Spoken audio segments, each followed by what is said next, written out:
일부 예배 때는요, 저 스스로가 감격이 있어가지고 정신을 못 차렸어요. 근데 이제 2부쯤 되니까 감격이 가라앉았어요. 이제 좀 정신이 들어요. 제가 이 교회에서 그렇게 오랜 동안 사역했던 것은 아니지만 많은 사랑을 받고 사역했던 교회였기 때문에 손님이 아닌데 이렇게 꽃까지 달아주셔가지고 지금까지는 손님인 척 했고요. 이제는 저나 여러분들이나 다 주님 앞에 예배드리는 자로 우리 그렇게 예배에 집중할 수 있으면 좋겠습니다. 혹시 여러분들 가운데 저를 모르시는 분들 계시면 손 한번 들어봐 주시겠습니까? 할렐루야. 네. 가만히 생각해 봤는데 제가 왔는데요, 여러분들 가운데 대다수가 저를 안다면 이 교회에 미래가 있을까 이런 생각이 들었는데, 감사하게도 저를 모르시는 분들이 이렇게 많다고 하니 기쁩니다. 네. 제가 언제 다시 올지는 모르겠습니다. 제가 이번에 9년 만에 들어왔는데요, 9년 뒤가 될지 20년 뒤가 될지 모르겠는데, 제가 다시 왔을 때는 여러분들은 그 자리에 그대로 계시면 좋겠습니다. 그리고 저 뒤를 틀 수 있다 그러시더라고요. 저거 터가지고 여러분보다 더 많은 수가 저 뒤에 앉아 있을 수 있으면 좋겠습니다. 다음번에도 저를 보기를 원하시는 분들만 한번 다 같이 아멘 해봅시다. 아멘. 할렐루야. AI가 도입돼가지고 누가 아멘 했는지 다 확인할 수 있으면 좋은데 말이죠. 저는 2013년 7월부터 2015년 11월까지 이 교회에서 부목사로 사역했습니다. 그 당시 저희 큰딸은 한국에서 대학에 진학하는 바람에 함께 오지 못했고, 저희 둘째와 셋째를 데리고 호주에 왔습니다. 2년 5개월 정도 부목사로 사역하면서 교회와 성도들로부터 많은 사랑을 받았기 때문에 저에게 우리 류병재 목사님이나 또 우리 리버티 교회나 성도 여러분들 한 분 한 분들이 저에게는 매우 따뜻한 기억으로 남아 있습니다. 한국에서 사역할 때도 문득 이 교회에서 함께 사역했던 우리 성도 여러분들이 기억나고, 또 우리가 함께 기도했던 것에 대하여 하나님께서 응답해 주셨던 것들이 기억이 나기 때문에 시시때때로 한국에서의 사역에 더 힘을 낼 수 있는 그런 원동력이 되기도 합니다. 그런 면에 있어서 오늘 이 자리에 함께 예배드리시는 성도 여러분들에게 진심으로 감사의 말씀을 올려드립니다. 2016년 1월에 광주광역시에 있는 조그만한 교회에 부임하게 되어 교회를 떠날 때 목사님께도 또 당시에 중직자로 세워지셨던 분들에게도 또 성도들에게도 너무나도 죄송한 마음이 컸습니다. 제가 교회로부터 받은 사랑을 조금도 갚지 못하고 교회를 떠날 수밖에 없었기 때문입니다. 이번에 와서 교회가 오랜 수건이었던 건축을 마치고 교회명도 리버티 교회로 바꾸고 새롭게 도약하는 모습을 보면서 성도 여러분들에게 진심으로 존경의 마음을 전합니다. 또 이런 놀라운 일을 이루신 하나님 우리 아버지께서 여러분들의 헌신에 복 주셔서 리버티 교회가 더욱 부흥하고 시드니를 넘어서 호주 전역의 한인 사회에도 의미 있는 영향을 끼치고, 또 성도 여러분들의 신앙생활과 일상이 이 교회에서 더욱 행복해질 수 있기를 주님의 이름으로 축복합니다.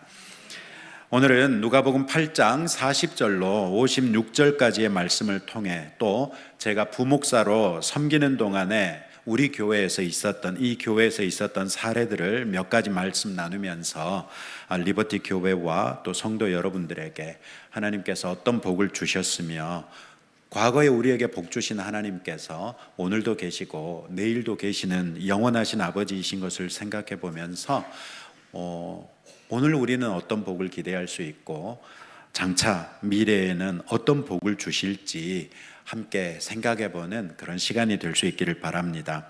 오늘의 설교가 성도 여러분들에게 도전이 되어서 하나님께서 여러분들에게 주시고자 하는 복을 다 받아 누리실 수 있는 그런 성도들이 되시기를 바라고요. 또 그렇게 복을 받은 성도 여러분들이 교회를 더욱 신실하게 섬기심으로써 리버티 교회의 새로운 챕터를 멋지게 펼쳐나가시기를 축복합니다. 저는 개인적으로 한국에서 호주에 들어왔을 때 내가 이제 호주에서 뼈를 묻겠구나 이런 생각을 가지고 들어왔었고, 여러분들이 지금 누리고 있는 이 교회의 새로운 챕터에 내가 주인공이 돼봐야겠다 이런 마음이 없지 않았는데요, 하나님께서 그런 기쁨은 저에게는 안 주시고 여러분들에게는 주셨어요. 부럽습니다. 진심으로 부럽습니다. 오늘 우리가 읽은 성경의 바로 앞단락에서 보면 예수님은 밤에 가버나움으로부터 갈릴리 호수를 건너서 거라사까지 가셨다가 바로 그 밤에 다시 돌아오십니다. 사람들은 가버나움 부근의 갈릴리 호수변에서 예수님을 기다리고 있었습니다. 예수님이 어디로 가셨는지도 모르고 언제 돌아오실지도 모르면서 무작정 가버나움 해변에 기다리고 있었습니다. 그런데 뜻밖에도 예수님의 일행이 곧바로 돌아오신 것입니다. 예수님의 일행이 돌아오자 모여들었던 사람들은 환영하며 몰려들었습니다. 그 사람들 가운데는 회당장 야이로가 있었습니다. 회당장은 당시 유대인 마을에서는 높은 사회적 지위와 명성을 누리면서 주로 바리새인들, 서기관들, 율법 교사 등과 어울리는 사람이었습니다. 그런 회당장이 예수님을 기다렸다는 것은 매우 특별한 상황이 발생했다는 것을 보여주지요. 아니나 다를까 야이로는 예수님의 발 앞에 엎드려 예수님을 자기 집으로 오시도록 청합니다. 12살 외동딸이 죽어가고 있었던 것이죠. 예수님은 야이로를 따라 그의 집으로 가시는데 많은 사람들이 몰려들어 떠밀려 가실 정도였습니다. 그때 예수님께서 갑자기 길을 멈추시고 누가 자신에게 손을 댔는지 사람들에게 물으십니다. 베드로는 즉시 사람들이 이렇게 몰려들어 떠밀린 것 뿐입니다, 신경 쓰지 마시지요, 아마 이렇게 말씀드렸나 봅니다. 그러나 예수님께서는 단호하게 내게 손을 댄 자가 있도다, 이는 내게서 능력이 나간 줄 알미로다 라고 말씀하십니다. 한 여인이 떨면서 나와 예수님 앞에 엎드려서 자기가 예수님께 손을 댄 이유와 그로 인한 결과를 모든 사람들 앞에서 아뢰입니다. 이 여인은 12년 동안이나 혈루증, 즉 이유를 알 수 없는 하혈 증세로 많은 고생을 했습니다. 의사들을 찾아다녀 봤지만 아무도 고치지 못했기 때문에 많은 고통 중에 살고 있었습니다. 그녀는 예수님이 자기를 고쳐주실 수 있을까 하여 예수님께 나왔는데 너무나도 많은 사람들이 몰려들어서 또 예수님께서는 야이로의 집으로 가고 계시는 중이었기 때문에 예수님 앞에 갈 수도 없었고 감히 그분의 길을 막을 용기도 없었습니다. 그럼에도 불구하고 이 여인은 포기하지 아니하고 예수님의 옷자락이라도 붙잡겠다는 마음으로 예수님께 손을 뻗었습니다. 레위기 15장을 보시면 이 한 장 전체가 유출병이 있는 사람에 관한 성경 구절입니다. 어떤 종류의 유출병이든 유출병이 있는 사람을 부정하다 규정하고 그가 만지거나 접촉한 모든 사람과 물건이 다 부정하다고 말합니다. 이 여인은 평소에 다른 사람들과 접촉하지 않도록 충분한 거리를 유지해야만 했으며 누군가 자신에게 다가오면 자신이 부정하다는 것을 말해서 닿지 않도록 주의해야만 했습니다. 그런 여인이 수를 셀 수도 없을 정도로 빽빽하게 밀려든 인파 속으로 성큼 들어갑니다. 이 여인의 이런 행위는 그녀와 닿은 모든 사람들을 부정한 사람이 되게 해버릴 것입니다. 이런 사실을 다른 사람들이 알게 되면 그녀는 그 사람들의 분노를 고스란히 감당했어야만 했을 것입니다. 어쩌면 죽임을 당했을 수도 있습니다. 그런데도 이 여인은 그런 만행을 멈추지 않고 마침내 예수님께 닿았습니다. 이 여인은 율법에 따르면 자신의 닿는 모든 것이 다 부정해진다는 것, 또 그것은 예수님도 마찬가지일 수 있다는 것을 모르지 않았을 것입니다.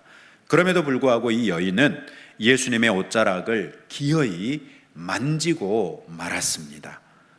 누가는 설명하지 않지만 병행구절인 마태복음 9장 21절에 보시면 이는 제 마음에 그 겉옷만 만져도 구원을 받겠다 함이라, 이렇게 말합니다. 이 여인은 예수님이 자신을 고쳐주셔서 정결하게 해 주실 수 있다고 믿었다는 것입니다. 그런데 예수님 앞에 갈 수 없을 때 이 여인은 포기하지 않았습니다. 자신의 믿음을 포기하지 않고 기어이 예수님의 옷자락을 만졌던 것입니다. 놀랍게도 이 여인이 믿었던 것처럼 하혈 증상은 그 근원부터 말라 즉시 고쳐졌습니다. 이 여인은 자신이 즉시 치유된 것을 알고 기뻐하기도 전에 예수님께서 돌연 누가 내게 손을 댔느냐 하고 물으신 것입니다. 이 여인은 두렵고 당황스러웠을 것입니다. 결국 47절 말씀처럼 스스로 숨기지 못할 줄을 알고 예수님 앞에 엎드려 자초지종을 설명한 것이죠. 아마도 그녀는 예수님이 자신을 질책하실 것으로 생각했을 것입니다. 예수님은 놀랍게도 딸아, 내 믿음이 너를 구원하였으니 평안히 가라, 이렇게 말씀하십니다. 질책이 아니라 정결케 된 것과 구원을 선포해 주신 것입니다. 그녀의 믿음을 인정하며 칭찬하는 기색이 역력한 말씀으로써 그녀의 기쁨을 증폭시켜 주셨습니다. 이제야 그녀는 마음 놓고 기뻐할 수 있게 된 것입니다. 이때 예수님은 이 여인을 딸이라고 부르십니다. 여러분, 이때 예수님이 몇 살 정도 되셨던가요? 30세 안팎 되셨지 않았겠어요? 그러면 12년 동안 혈루증 때문에 고생했던 이 여인이 많은 의사들에게 다니며 가산을 탕진할 때까지 고통을 받았다고 하니까 이 여인은 몇 살쯤 되었을까요? 네, 적지 않은 분들이 50대였을 거라고 생각하시는 것 같으니까 그렇게 가지요. 그냥 생각을 해보세요. 30대 젊은이가 50대 중년의 여인을 보고 딸아, 이렇게 말씀하세요. 제가 여러분 앞에 제가 보기에 명백하게 저보다 연세가 많아 보이시는 분들, 흰머리, 그 우리 주님이 주시는 백발의 면류관을 쓰신 여러분들을 보고 아들아,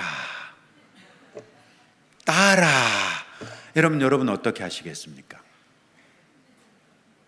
제가 실제로 그랬던 적이 있습니다. 그랬더니 장로님이 되게 불편하게 생각하셔가지고, 물론 목사님이 어떤 의미로 그렇게 하시는지는 알겠지만 또 그것이 기도 중에 그렇게 하시는 거지만 좀 불편합니다 그러시더라고요. 그래서 예, 알았습니다, 앞으로는 그렇게 안 하죠 뭐. 그리고 기도를 안 해버렸죠. 30대 젊은 예수님이 50대 정도 되었음직한 여인을 보고 딸아, 이렇게 부르십니다. 이것은 사실 누가복음 8장을 1절부터 쭉 살펴오시면 힌트를 얻을 수 있는데, 누가복음 8장 19절로 21절에서 누가 예수님의 가족인지를 말씀하십니다.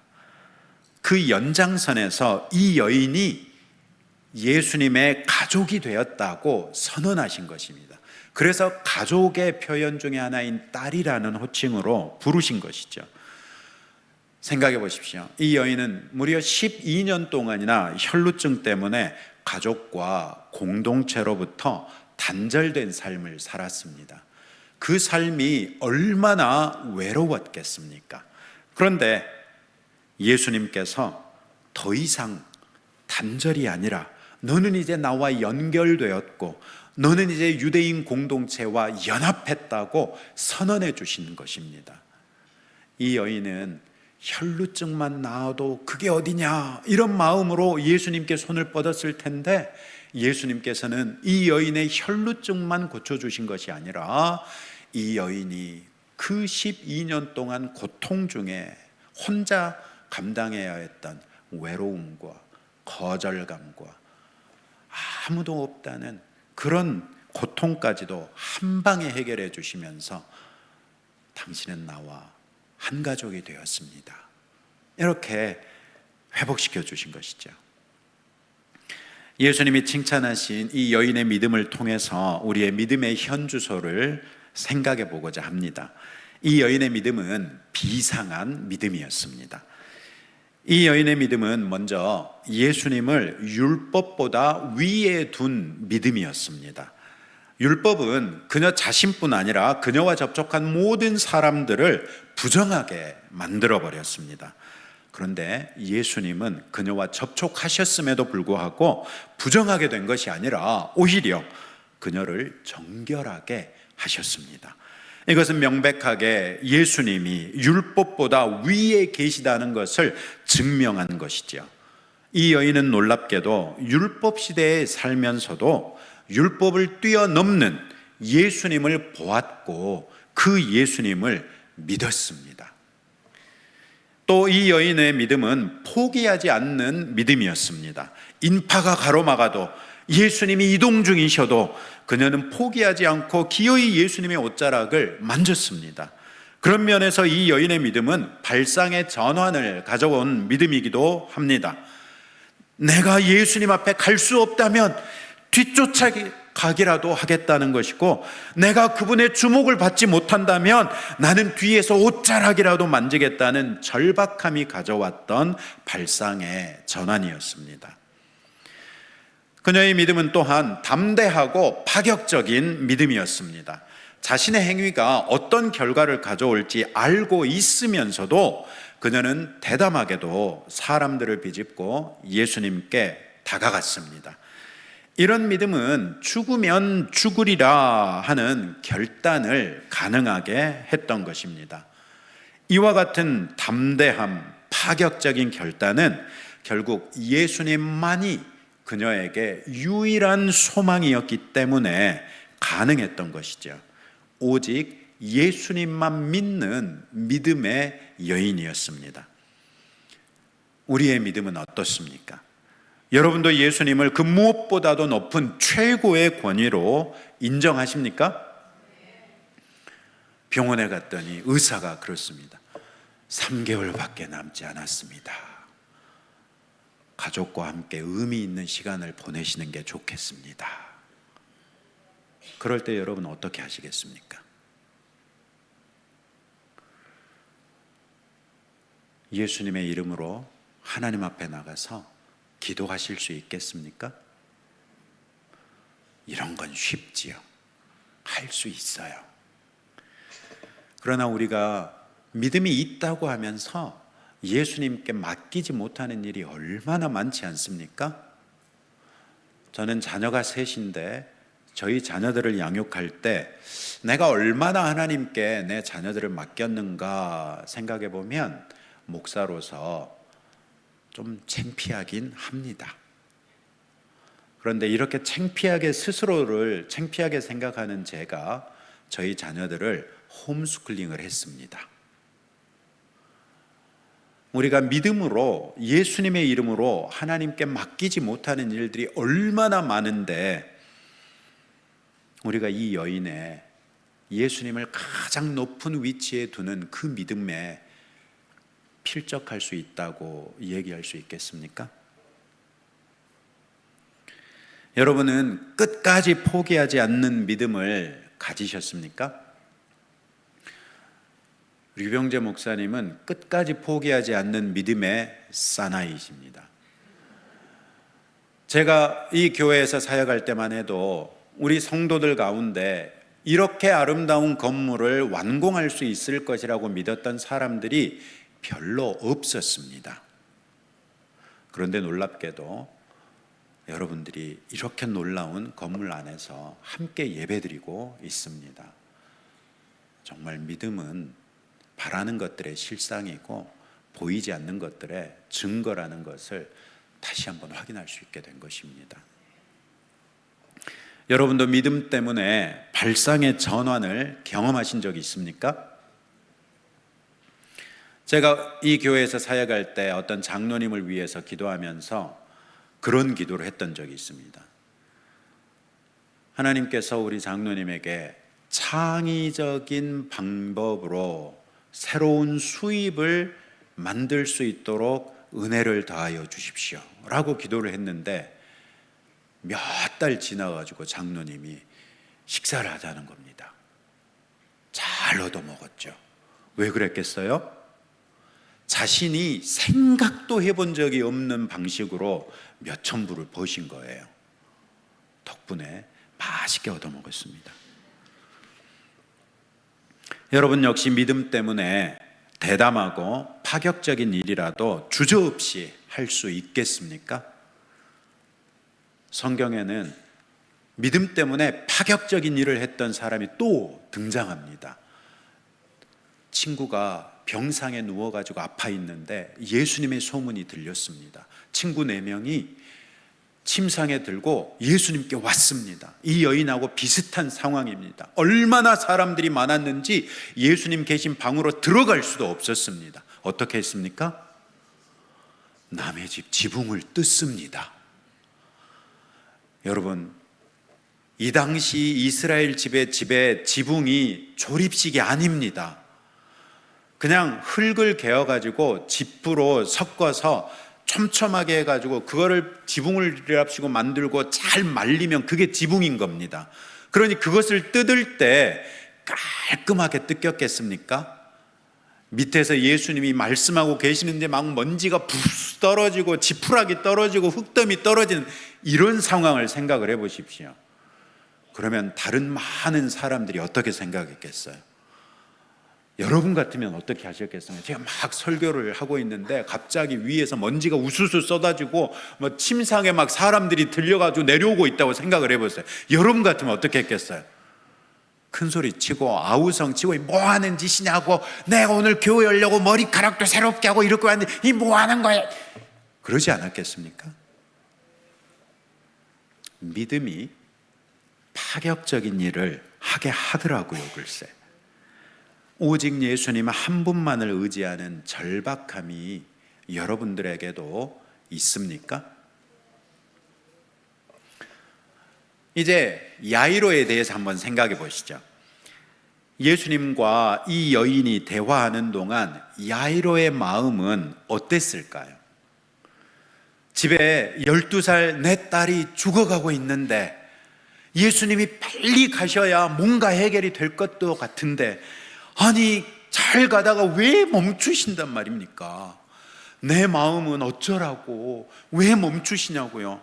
그런데 멈춰가지고 예수님이 하시는 얘기를 들어보니까 이 여인이 예수님의 옷자락만 만졌을 뿐인데 나아버렸대. 무려 12년 동안이나 괴롭히던 질병이 뿌리째 말라버렸다는 거예요. 야이로가 어떤 생각이 들었겠어요? 12년이나 된 질병도 고쳤다면 12살밖에 안 된 내 딸이 얼마나 아팠던지 고치실 수 있겠구나, 이런 기대감이 들지 않았겠습니까? 그래서 예수님이 좀 늦게 가는 것이 내 마음을 조마조마하게는 하지만 그래도 예수님이 가시기만 하면 문제는 해결될 것 같다는 기대감이 생기지 않았겠어요? 그런데 불사 청천벽력의 소식이 들려옵니다. 자신의 꽃다운 12살 어린 딸이 죽었다는 것입니다. 그러니 더 이상 예수님을 귀찮게 하지 말라는 것입니다. 이때 야이로의 마음은 또 어땠겠습니까? 이 여인이 예수님을 방해만 하지 않았더라면, 아니 설령 방해를 했더라도 능력이 나간 걸 알았으면 그냥 계속 가시지, 뭐 하려고 남아가지고 또 그 여인하고 얘기를 하시면서 시간을 허비해가지고 내 딸이 죽어버리고 말이죠. 아니 애초에 예수님이 거라사까지 안 가셨더라면, 가버나움 부근에만 계셨더라면 내가 오늘이 아니라 어제 예수님을 우리 집에 모셔다가 내 딸을 살릴 수 있었을 텐데, 이런 생각이 들지 않았겠습니까? 이 여인은 12년을 훌쩍 넘어서 살아가지고 그 과정에서 기껏 12년밖에는 혈루증으로 고생하지 않았는데, 자기 딸은 그 12년도 다 채우지 못하고 죽고 말았으니 아버지로서 어떤 마음이었겠습니까? 방금까지 가졌던 희망은 순식간에 흔적조차 없이 사라져 버렸을 것입니다. 그 자리를 깊은 슬픔과 원망이 채우지 않았겠습니까? 예수님에 대한 믿음, 그 역시 그 희망만큼이나 재빨리 깨져버렸을 것입니다. 야이로의 그런 마음을 예수님이 아시는지 모르시는지 세상 편한 말씀을 하십니다. 두려워하지 말고 믿기만 하라. 그리하면 딸이 구원을 얻으리라. 아니 이때 믿음은 무슨 믿음이고 구원은 무슨 구원이란 말입니까? 내 딸이 이미 죽어버렸는데 뭔 상관이 있어요. 이제 살아있을 때 가야 뭐라도 좀 해보지, 이미 죽어버렸는데 뭘 어쩌란 말이에요. 무슨 믿음이 더 필요하고 무슨 구원이 가능하겠느냐고요.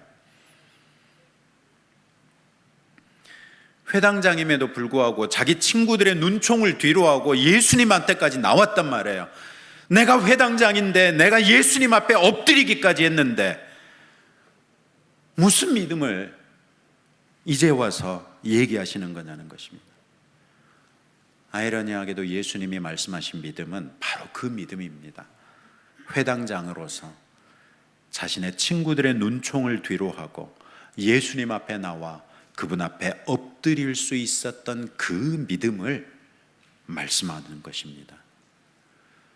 그는 회당장으로서 철저하게 율법주의 틀 속에 살았던 사람입니다. 그러나 율법의 틀에서 해결되지 않던 문제들이 예수님이 해결할 수 있다고 믿었던 것입니다. 즉 예수님이 율법보다 큰 분이시라는 것을 자신이 인식하지 못했을지 몰라도 그 사이에 예수님 앞에 나옴으로써 고백하고 있었던 것입니다. 그의 믿음은 자신의 신학 체계를 뛰어넘는 믿음이었습니다. 야이로의 믿음은 그렇게 자기의 지위와 체면은 물론 신학조차도 내려놓는 자기 부인의 믿음이었고, 회당장으로서는 파격적이고 대담한 믿음이었으며 오직 예수님만을 의지하고 포기하지 않는 믿음이었습니다. 결과적으로 회당장 야이로와 혈루증을 앓던 여인은 동일한 믿음을 가지고 있었던 것입니다.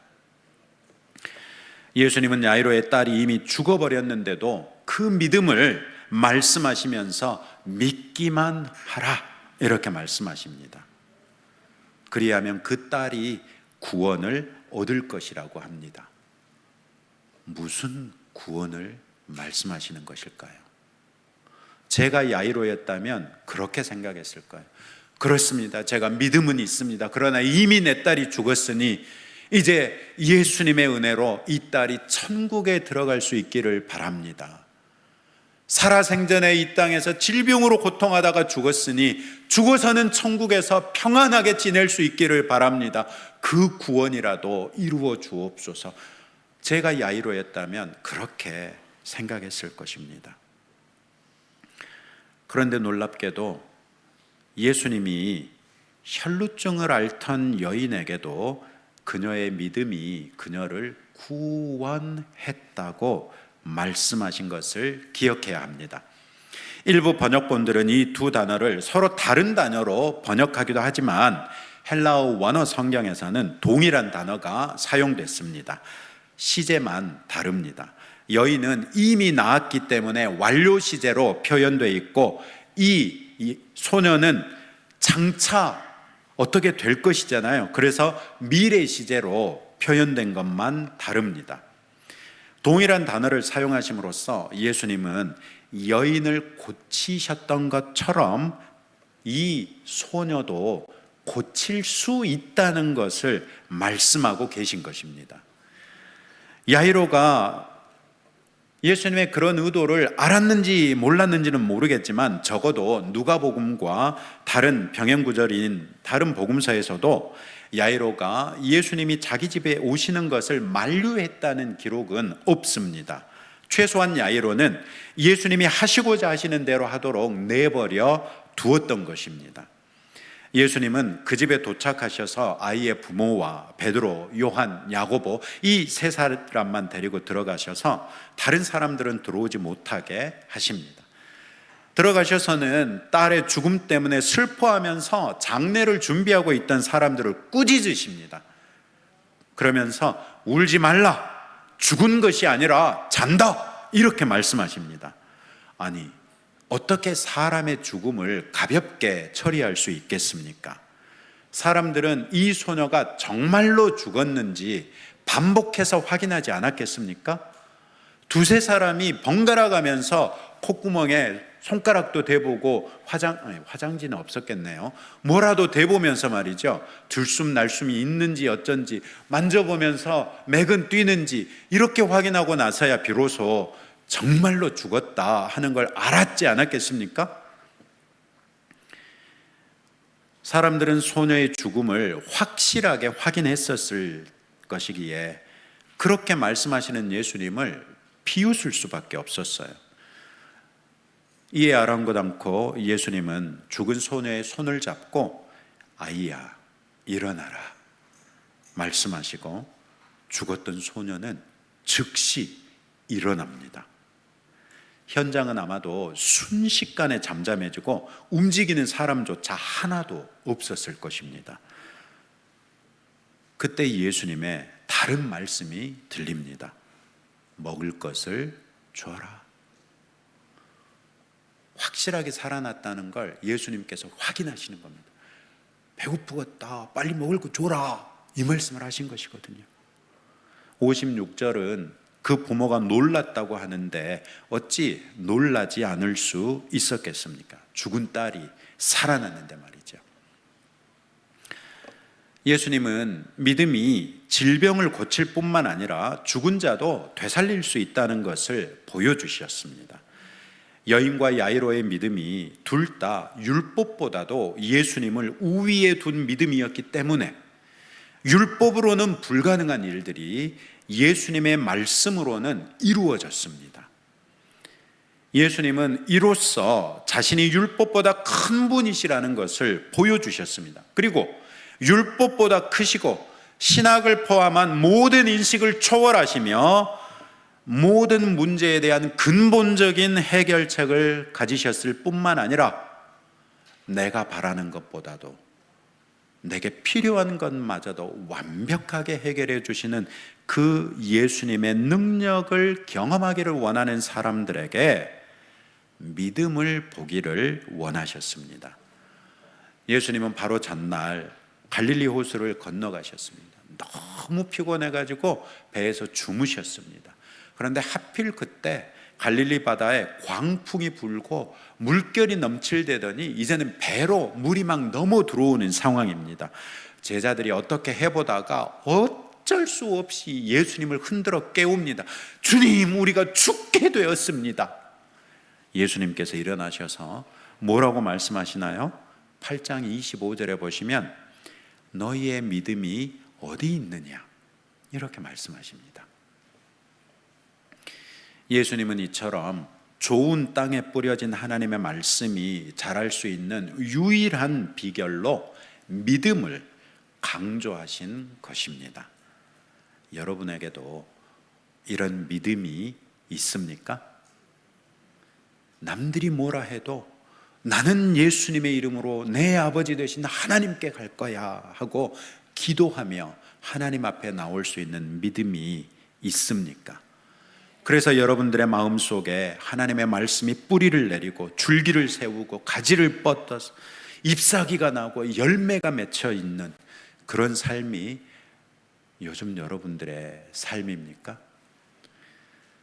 오늘 여러분들이 주님 앞에 제시할 수 있는 여러분들의 믿음의 열매는 어떤 것들이 있습니까? 이제 제가 이 교회에서 사역할 때 이 교회에서 있었던 일들 중에 한 가지를 나누면서 여러분들의 믿음에 도전을 드리고 싶습니다. 제가 서울에서 사역했던 적이 있는데요, 서울 목동에서 사역할 때 성도들은 저를 부동산 영빨이 좋은 목사 이렇게 소문이 났더라고요. 어느 날 제가 잘 모르는 분인데 저한테 그렇게 얘기하세요. 목사님, 요즘에요 목사님이 부동산 영빨이 좋은 목사님으로 소문이 났어요. 뭔 말인가 했거든요. 근데 그 당시에 판교 신도시 개발이 진행되면서 목동에 살던 사람들이 판교에 아파트를 청약을 많이 했습니다. 그런데 우리 교회가 그 당시 한 어른만 5천 명 정도 모이는 교회였는데 적지 않은 사람들이 신청을 했습니다. 그런데 그 많은 사람들 가운데 딱 두 사람이 당첨됐습니다.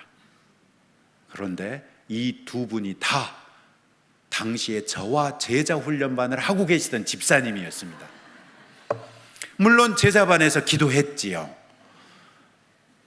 속으로는 아니 그런 세상 것들을 위해서 기도를 하시다니 이분들이 아직도 제자가 덜 됐네 이런 마음이었지만 기도해 달라고 하니까 기도했지요. 그런데 우리 반에서만 두 분 탁 되고 아무도 안 됐습니다. 덕분에 제가 부동산 영빨이 좋은 목사가 됐습니다. 제 부동산은 아직도 안 생기긴 하지만 제가 시드니에서 사역할 때를 되돌아보면 시드니의 성도들은 저를 어떻게 기억하고 있을까 생각해 봤더니 어떤 분들은 저를 임신 영빨이 좋은 목사님으로 알고 계실 것 같아요. 저희 가족이 처음 시드니에 왔을 때 저희를 시티로 초청해서 맛있는 음식을 사주셨던 젊은 부부가 있었습니다. 결혼한 지 꽤 지났는데도 자녀가 생기지 않아서 마음고생이 많았다고 얘기하더라고요. 그리고 자녀가 잉태될 수 있도록 기도해 주세요 라고 요청을 했어요. 맛있게 얻어 먹었으니 밥값은 해야죠. 그리고 이제 기도를 했죠. 그리고 나서 또 어느 정도 시간이 지나서 제가 이제 제자훈련반을 가르칠 수 있도록 목사님이 기회를 주셨습니다. 제자훈련반을 하는데 여자 제자반을 하는데 아니 저하고 같이 공부하시는 집사님들 가운데 자녀 잉태를 위해서 기도하기를 원하는 집사님들이 많으셨습니다. 어떤 분들은 첫째 아이를, 어떤 분들은 둘째를 간절하게 원하는 마음이 있었던 거죠. 그래서 제자훈련반에서 우리 이 문제를 놓고 함께 기도하면서 하나님께서 우리 기도에 어떻게 응답하시는지 봅시다. 제가 선언을 했습니다. 그러면서 우리 주변에, 그 당시 우리 주변에 있는 사람들 한 분 한 분들 생각해 보니까 무려 9명이나 되는 거예요. 기도해야 될 사람들이. 그래서 9분을 위해서 열심히 기도했습니다. 나중에는 저하고 우리 제자반에서만 기도하면 안 되겠길래 담임 목사님께도 부탁드려서 목사님도 기도하게 했고, 새벽 기도회 때 아예 그냥 제가 우리 교회에 이렇게 젊은 부부들이 있는데 아이가 잉태되지 않아서 마음고생이 심한 분들이 계십디다, 우리 같이 기도합시다 하고 새벽 기도 시간에도 아예 그냥 대놓고 기도했습니다. 물론 어떤 분들이신지 구체적으로 이름을 말하지는 않았습니다. 그렇게 기도를 시작한 지 얼마 되지 않아 가지고 저희에게 처음 식사 대접을 해주셨던 젊은 부부에게 아들이 태어났습니다. 그래서 제가 한국으로 귀국하기 전에 그 아들의 돌잔치에까지 초청을 받아 가지고 그 아이를 품에 안고 축복할 수 있는 특권을 누렸습니다. 우리가 함께 기도를 시작한 지 한 6개월쯤 됐는데요, 이영춘 집사님 둘째가 생겼습니다. 그리고 나서 그날 저녁이었는지 그 다음 날 저녁이었는지 우리 교회에서 신앙생활 하시다가 브리스번으로 이사를 간 홍수은 형제라고 있었습니다. 이 홍수은 형제가 있고 그 부인이 있는데 그 이스트우드에 살면서 월세를 좀 절약해 보겠다고 청년들을 새로 또 들여서 같이 살았어요. 그래서 제가 그렇게 얘기했죠. 브리스번에 가면 다른 사람 들일 생각하지 말고 부부만 행복하게 살아. 그랬는데, 그리고 계속해서 기도를 했는데 무려 6개월이 지났을 때 홍수은 형제가 전화를 했습니다. 목사님, 저희 임신했습니다. 할렐루야. 그리고 난 다음에 시간이 한참 지나가지고요, 여자 제자반은 수료하고 그 중에 어떤 집사님이 남편을 제자반에 밀어 넣으셔가지고 그 남편이 저와 함께 제자반을 하셨습니다. 제가 그분의 인격을 생각해서 그분이 최원택 집사님이라고 말씀드릴 수가 없는데, 최원택 집사님 가정에 둘째가 생겼습니다. 최원택 집사님 가정에 둘째가 생겼다는 말이 착 생기니까 가깝게 지내던 김인호 집사님, 그 부인 최희정 집사님이 엄청 부러워한다는 얘기가 들립니다. 알게 뭐야, 나하고 제자반도 안 하시는데. 그리고 애초에 그분에 대해서는 저희가 기도를 안 했기 때문에 뒤늦게 기도를 넣어줄 수도 없잖아요. 기도 안 했죠 뭐. 제가 그런 목사입니다. 그런데 그 무렵에 이제 교회에서는 중직자를 세워야 했습니다. 장로들을 세워야 했고 안수 집사를 세워야 했는데, 김인호 집사님이 안수 집사가 돼야 되는데 안 하겠다고 버티는 겁니다. 그래서 제가 목사님께 말씀드려서, 목사님 제가 한번 김인호 집사를 만나봐도 되겠습니까? 그랬더니 목사님이 만나보시라고. 그래서 김인호 집사를 만났는데요, 저는 김인호 집사님이 미꾸라지인지 장어인지 어쩜 그렇게 뺀질 빠져나가는지, 와, 정말 제가 하마터면 인내심이 바닥날 뻔했습니다. 아무리 별 말로 협박하고 회유하고 설득하고 사정을 해도 안 하겠다고 버티는 겁니다. 근데 결국은 아무런 열매를 맺지 못하고 헤어졌어요. 그런데 밤에 생각하는데 도저히 안 되겠는 거예요. 그래서 제가 하나님께 기도했습니다. 아버지, 이렇게 하는 것이 아니라는 것은 제가 알지만 교회의 유익과 그 집사님의 유익을 위해서 제가 이번에는 무리수를 두겠습니다. 이번만 눈 감아 주시고 허락해 주세요 하고 기도를 한 다음에, 그 다음에 주일에 예배 끝난 다음에 최희정 집사님을 만났습니다. 일부러 만났습니다. 그래가지고 제가 최희정 집사님한테 그렇게 얘기했어요. 집사님이 남편을 설득해서 안수 집사 받게 하면 내가 둘째 생길 때까지 기도할게요. 이렇게 말씀을 드렸더니 최희정 집사님이 눈이 동그래지면서 총기가 확 나는데, 와, 빛이 나더라고요. 정말 그날부터 기도를 시작했습니다. 결과를 보지 못하고 제가 한국으로 떠났습니다. 저는 한국에서도 계속해서 기도했습니다. 그래서 최원택 집사님이 잉태된 것만 알고 태어난 것을 보지 못하고 갔었는데, 정말 감사하게도 최원택 집사님이 한국에 나오셨을 때 그 어린아이를 품고 저희 교회까지 와주셔서 제가 그 아이를 품에 안고 축복 기도할 수 있는 특권을 또 누리게 됐습니다. 한참 뒤에는 김인호 집사님이, 이분은 집이 광주세요. 그래서 어머님을 뵈러 광주에 오는데 어찌 제가 있는데 안 오겠어요. 김인호 집사님도 둘째를 안고 오셔가지고 얼마나 감사했는지 모릅니다. 그 당시에 우리 교회에 피아노 반주를 해주시던 분이 김재영 집사님이셨는데, 이분은 여동현이라는 형제와 결혼을 했는데 아이가 안 생겨가지고 마음고생이 많았습니다. 그런데 제가 한국에서도 계속해서 기도했었습니다. 어느 날 페이스북에서 우리 김재영 집사님이 갓 태어난 아이를 품에 안고 정말 행복해하는 모습을 사진으로 올려놓으신 걸 보았습니다. 얼마나 감사하고 얼마나 감격이 넘쳤는지 모릅니다. 아쉽게도 그때 저희가 9분 기도했다 그랬잖아요. 그런데 그분들 중에는 여전히 아이가 생기지 않는 분들도 계십니다. 그 중에 하나가 제 여동생입니다. 이상하게 저에게는 부동산 영빨이 안 먹히고 저에게는 임신 영빨이 안 먹히나 봐요. 혹시 성도 여러분들 가운데는 이런 일이 우연의 일치가 아닌가 생각하시는 분들이 계실 것입니다.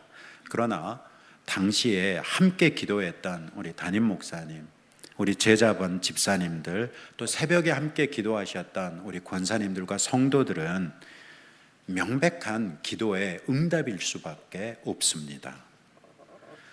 제가 짧게 2년 5개월 사역했는데 우리 교회에서 경험했던 것이 임신밖에 없었겠습니까? 제가 강대상에서 수요 예배 때 정말 큰 소리 빵빵 치면서 선포했던 것을 어떤 집사님이 아멘 하고 믿어버렸습니다. 그래서 그분의 무너져가던 사업이 뜻밖의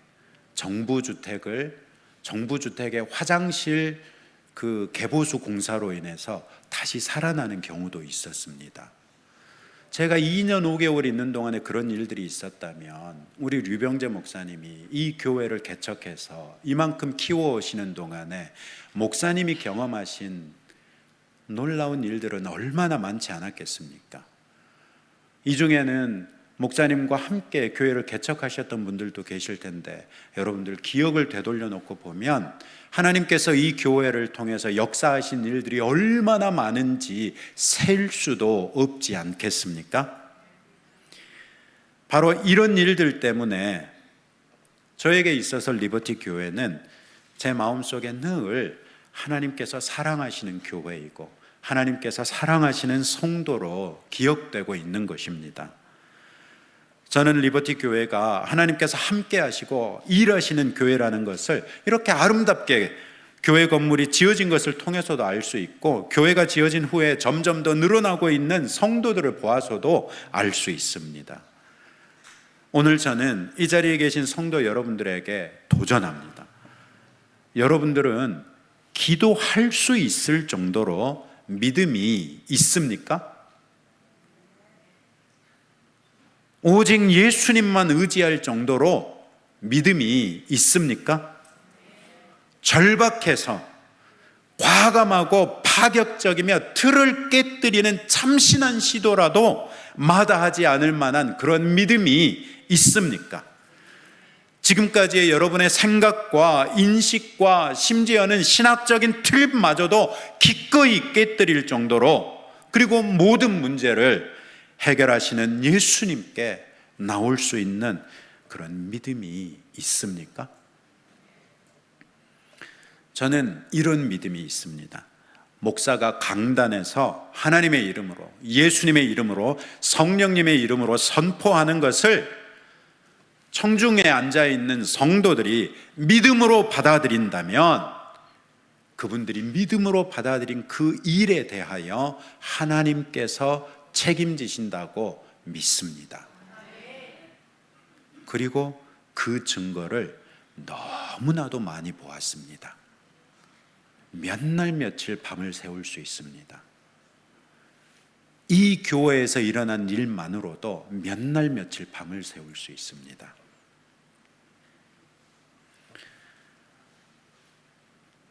오늘 이 자리에 계신 성도 여러분들에게도 하나님의 도움이 필요하신 문제들이 있을 것입니다. 그것이 어떤 문제든지 그것을 하나님께서 해결하지 못하시겠습니까? 여러분 스스로 생각하기에 불가능하다고 생각되는 문제들이 있습니까? 여러분들이 포기하면 영영 불가능합니다.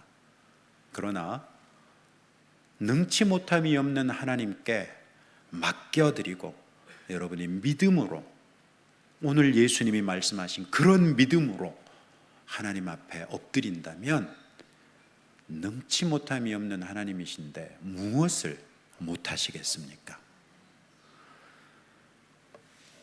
제가 출국하기 전까지만 해도 김인호 집사님이 저렇게 뜨거운 복음의 열정의 사람으로 변할지 상상도 못했습니다. 생각해 보세요. 지금도 김인호 집사님이 그렇게 뺀질뺀질 미꾸라지처럼 빠져나가는 분이면 제가 어떻게 그렇게 노골적으로 말씀드릴 수 있었겠어요? 성도가 상처받을 수 있는, 저 그런 사람 아니거든요. 그러나 하나님께서 얼마나 아름답게 변화시켰는지 여러분들이 증인이시잖아요.